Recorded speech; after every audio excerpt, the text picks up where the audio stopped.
What is up? This is your LA in a minute, and I'm here in Baldwin Hills at the Kenneth Hahn State Recreation Area, which today is one of the most beautiful scenic areas in Los Angeles, with views of the city and views of the Pacific Ocean on a clear day. But in 1963, this was a reservoir that held hundreds of millions of gallons of water that would burst on December 14th, causing one of the largest disasters in Los Angeles history. Let's get into it.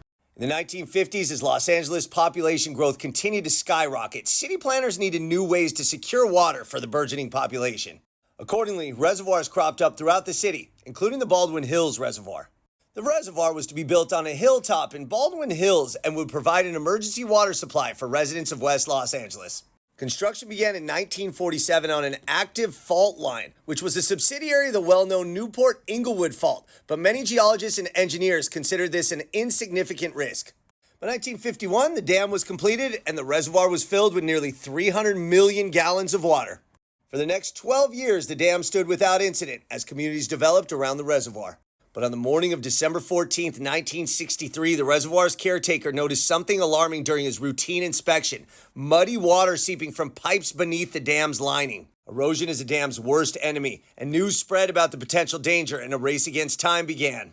Engineers and workers scrambled to shore up the dam and clear emergency discharge pipes, while police began evacuating residents from neighborhoods below, and local politicians started to strategize.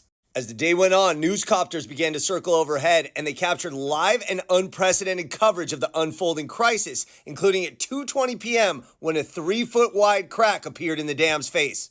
At 3:38 p.m., with a thunderous roar, the dam's wall gave way. The massive wall of earth and concrete was simply obliterated, unleashing a 50-foot-high wave of water. The residential Cloverdale Avenue, which buttressed the dam, provided a conduit for the water to funnel through Baldwin Hills, sweeping away everything in its path, from cars to trees, as houses were destroyed, lives were lost, and a community was changed forever. So what exactly happened to the dam that caused this urban disaster?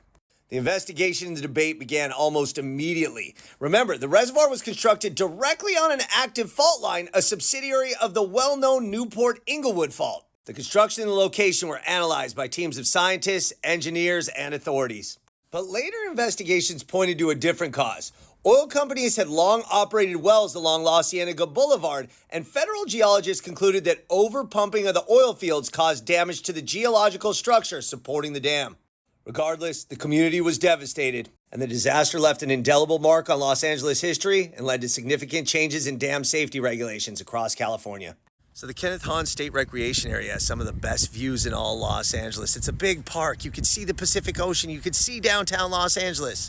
But in 1963, this was the site of one of the most unfortunate events in Los Angeles history, the Baldwin Hills Dam Disaster. All right, LA, it's been a minute.